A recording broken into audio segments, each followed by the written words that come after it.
नमस्कार, आप देख रहे हैं न्यूज 18। मैं हूं आपके साथ मेनका चौधरी और खबरें उत्तराखंड से। सबसे पहले नैनीताल से खबर, जहां कैंची धाम के पास उत्तर प्रदेश के बाहुबली नेता राजा भैया यानी कि रघुराज प्रताप सिंह की जमीन को प्रशासन ने अपने कब्जे में लिया है। 27 नाली जमीन है जिस पर प्रशासन ने अपने कब्जा कर लिया है। साथ ही सरकारी रिकॉर्ड में इस जमीन को दर्ज करने की कार्यवाही भी शुरू हो चुकी है। बेतालघाट ब्लॉक के सिल्टोना गांव में 2007 में राजा भैया ने यह जमीन खरीदी थी। अपनी पत्नी भानवी के नाम पर इस जमीन को कृषि उद्देश्य से खरीदा गया दिखाया था, लेकिन आज तक यहां पर कृषि कार्य हुआ ही नहीं।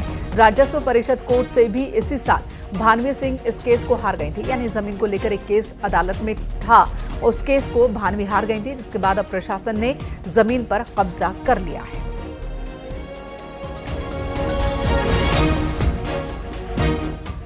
केदारनाथ धाम के पैदल रास्ते पर हुए हादसे में नेपाली महिला यात्री की शुक्रवार को मौत हो गई। एसडीआरएफ के मुताबिक 45 साल के नेपाली नागरिक जिरवा कोइरिन चिडबासा के पास एक घोड़े की टक्कर से गहरी खाई में गिर गई थी। एसडीआरएफ रेस्क्यू के लिए पहुंचा, लेकिन महिला की मौके पर ही मौत हो गई। उनके शव को बाहर निकाला गया।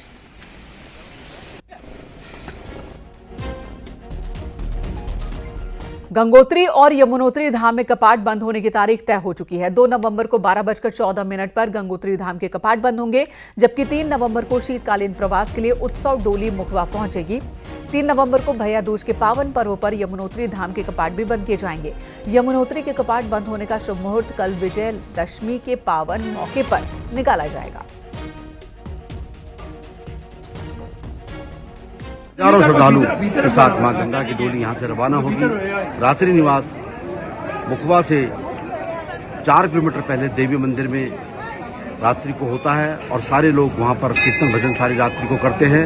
3 बजे मां पतित पावनी भागीरथी गंगा की जो डोली है वो मुखवा में पहुंचेगी और सभी श्रद्धालुओं को शीतकालीन के जो दर्शन है 6 माह मां भगवती गंगा के वहीं पर सुलभ हो पाएंगे।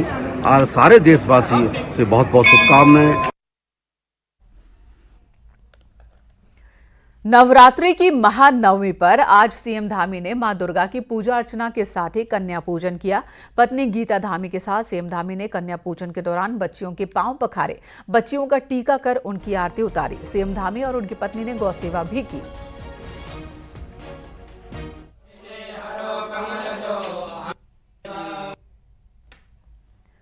ये 3 तस्वीरें आप देख रहे हैं। मुख्यमंत्री आवास की ये तस्वीर है।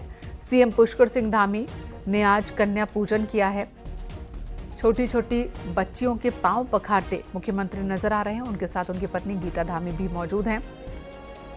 कन्या का टीका कर आरती उतारते दिखे सीएम धामी।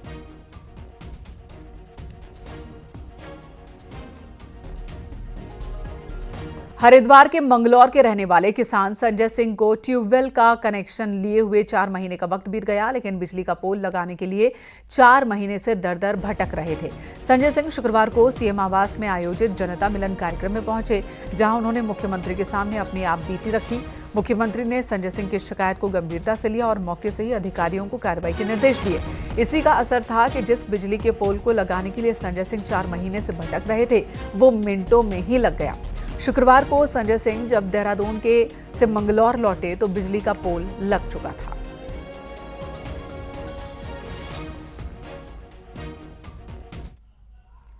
देहरादून के डीएम इन दिनों बहुत ज्यादा एक्टिव हैं। अब डीएम ने ट्रैफिक जाम हटाने के लिए नया फरमान निकाला, लेकिन डीएम के नए फरमान का विरोध शुरू हो गया है। इसी पर आपको ये रिपोर्ट दिखाते हैं।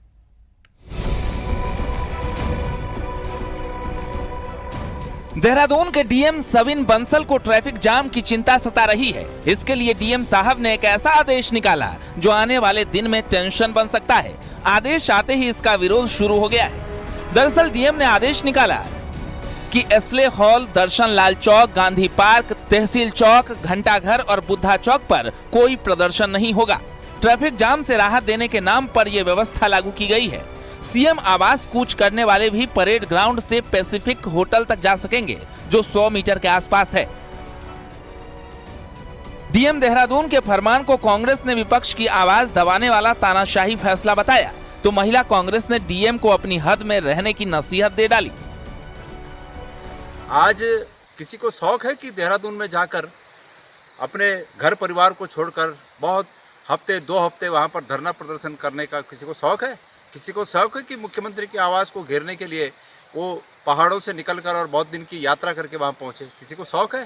लेकिन सरकार जब मांगों को नहीं मानती है तो ये लोकतांत्रिक हक होता है। आज इस प्रकार के आदेश जारी करना ये सरकार की तानाशाही का जीता जागता उदाहरण है और कांग्रेस पार्टी इसका पुरजोर विरोध करेगी। मुझे आपसे जरूर जाननी है कि दिन में तो हमारे जो जुलूस है राजनीतिक पार्टियों के, उनकी वजह से आपको लग रहा है कि जाम हो रहा है, लेकिन रात को जो ट्रैफिक होता है पूरे देहरादून में, उसका क्या कारण है? उसके लिए आपकी क्या व्यवस्थाएं हैं? जिलाधिकारी जी, आपको अपने काम पे ध्यान देना चाहिए। राजनीतिक पार्टियों को कहां से धरने करने हैं, कहां प्रदर्शन करने हैं, कहां से उनका रूट तय होगा, वो उनका काम है, वो डिसाइड करेंगे। विपक्ष ने विरोध किया तो कर्मचारी संगठन भी साथ आ गए। सचिवालय संघ ने कहा कि ऐसे आदेशों से सरकार की छवि खराब होती है, तो कर्मचारी संयुक्त परिषद ने इस आदेश के खिलाफ मुख्य सचिव और मुख्यमंत्री से बात करने की बात कही। ऐसे स्थान पे उन्होंने जो हमारे जो धरना प्रदर्शन, शोभा यात्रा, जो भी रैली वगैरह होती है, इसमें प्रतिबंध लगाया गया। मैं इसका सचिवालय संघ के अध्यक्ष के नाते इसका पुरजोर विरोध करते हैं, क्योंकि ये लोकतंत्र में अपनी बात को कहने के लिए, बात को रखने के लिए ये धरना प्रदर्शन और रैलियां वगैरह भी आवश्यक होती हैं। तो इस तरह से यह एक अविवेकी निर्णय लिए जाना यह ठीक नहीं है। हम इसका विरोध करते हैं और शीघ्र ही इस संबंध में समस्त संगठनों के साथ मिलकर के हम लोग इस संबंध में मुख्य सचिव और माननीय मुख्यमंत्री जी से वार्ता करेंगे।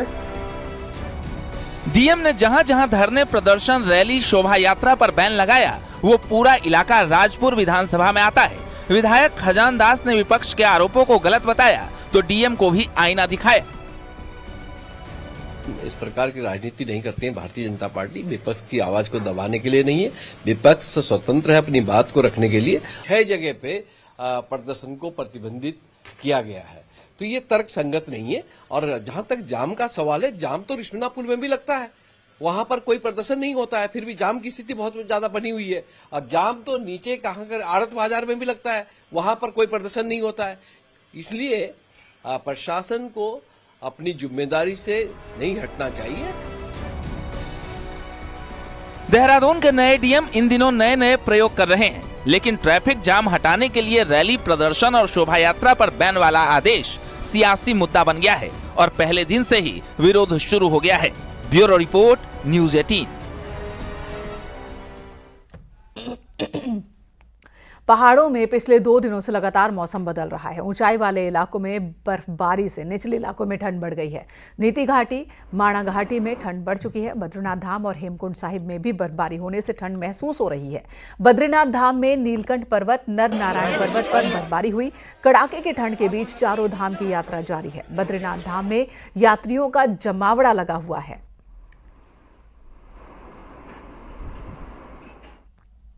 नवरात्र में पहाड़ की बेटी ने एक बार फिर देश का नाम रोशन किया। पिथौरागढ़ की रहने वाली पर्वतारोही शीतल राज ने विश्व की 6 नंबर की ऊंची चोटी चोयोयू को फतह किया है। इससे पहले 2018 में कंचनजंगा, 2019 में माउंट एवरेस्ट फतह करने वाली सबसे कम उम्र की महिला पर्वतारोही बन चुकी हैं। 5 सितंबर को शीतल ने अपने अभियान की शुरुआत काठमांडू से की थी, जिसके बाद वीजा लेकर चीन की इस चोटी को फतह कर तिरंगा लहराया।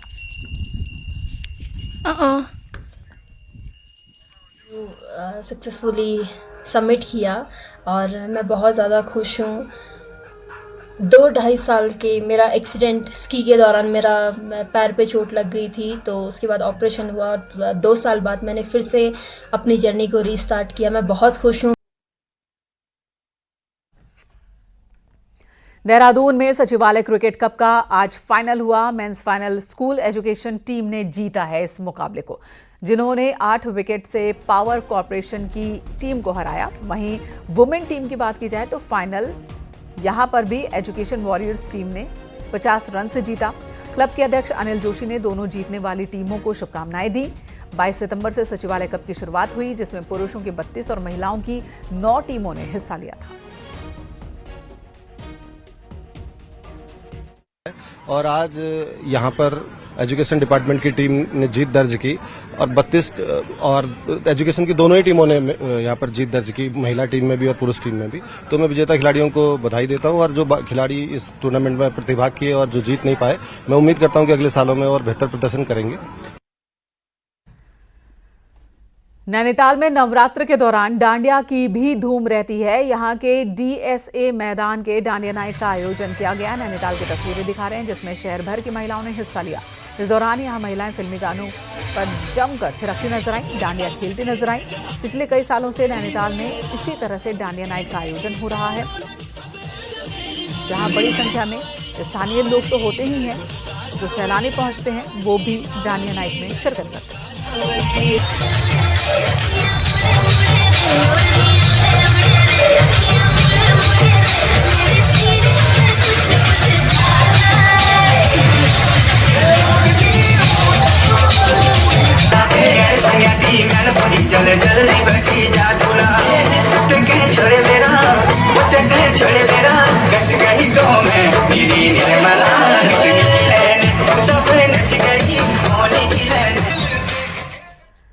उत्तराखंडी गानों पर डांडिया नाइट आप देख रहे थे तस्वीर। इधर राजा सागर की तपस्थली उत्तरकाशी के सागर गांव में देवरा यात्रा का आयोजन किया जा रहा है। शनिवार को माता की डोली भ्रमण के लिए निकलेगी। ये यात्रा 9 महीने के लिए अलग अलग पड़ाव पर जाएगी, जिसे लेकर सागर गांव के गांव वालों ने सकलेश्वर मंदिर में स्थित चंडिका मां की पूजा अर्चना की और यात्रा की शुरुआत करने का संकल्प लिया। देवरा यात्रा 9 महीने अथवा 270 दिनों तक लगभग 5 से 7 हजार किलोमीटर की दूरी तय करती है और अलग अलग गांवों से गुजरती है।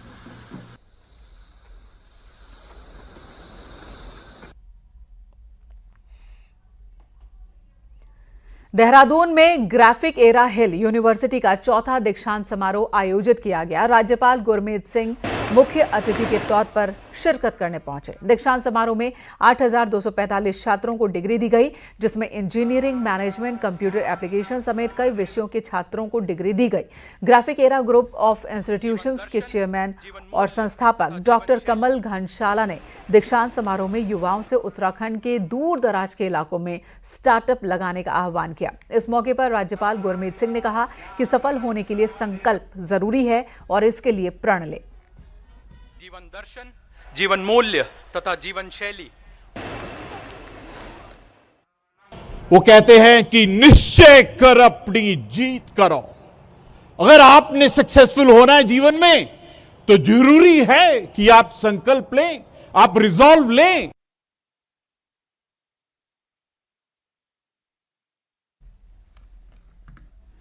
पहाड़ की 10 बड़ी खबरों पर नजर डालते हैं पहाड़ टॉप 10 में। कुमाऊं कमिश्नर दीपक रावत ने पिथौरागढ़ की दारमा घाटी का दौरा किया। चाइना बॉर्डर से सटी दारमा घाटी के गांव के लोगों की समस्याओं को जाना। रुड़की में भारतीय किसान यूनियन के बैनर तले किसानों की बैठक हुई, जिसमें किसानों ने अलग अलग मुद्दों पर चर्चा की। रुड़की के सिविल लाइन इलाके में मंदिरों से चोरी करने वाले 2 चोर गिरफ्तार किए गए। इनके पास से घंटा, त्रिशूल, पीतल के बर्तन बरामद किए गए। अल्मोड़ा में गोलज्यू गैराज में नवरात्रि की नवमी पर हवन यज्ञ के साथ ही भंडारे का आयोजन किया गया। बड़ी संख्या में श्रद्धालु मौजूद थे। हरिद्वार में दशहरा के मेले के लिए पुलिस ने कमर कस ली है। रावण दहन और मेले के स्थान पर शांति बनाए रखने की सबसे अपील की गई। हरिद्वार में नवमी के दिन सिद्धपीठ चंडी देवी मंदिर में श्रद्धालुओं की भारी भीड़ दिखी। हलवा पूरी के साथ फलों का मां चंडी देवी को भोग लगाया गया। नवमी के मौके पर देहरादून में अलग अलग दुर्गा पांडालों में रौनक दिखी। बंगाली समुदाय के लोगों ने मां दुर्गा की पूजा अर्चना की। नैनीताल के मंदिरों में सुबह से ही भक्तों की भीड़ दिखी। नैना देवी मंदिर में देश भर से सैलानी पहुंचे। स्थानीय लोगों ने भी पूजा अर्चना की। रुड़की के मंदिरों में अष्टमी और नवमी के मौके पर सुबह से ही भक्तों की भीड़ रही। सुबह मंदिरों में कन्या पूजन भी हुआ।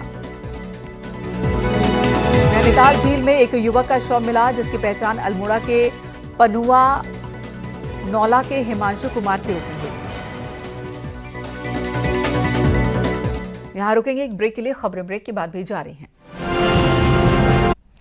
पूरे देश की ही तरह कुमाऊं के मैदान हल्द्वानी में विजयादशमी के दिन जगह जगह रावण दहन किया जाएगा, लेकिन शहर में सबसे ज्यादा आकर्षण शहर की 150 साल पुरानी रामलीला में जलने वाले रावण का होता है, जहां रावण और मेघनाथ के पुतलों को कारीगर अंतिम रूप देने में जुटे हैं।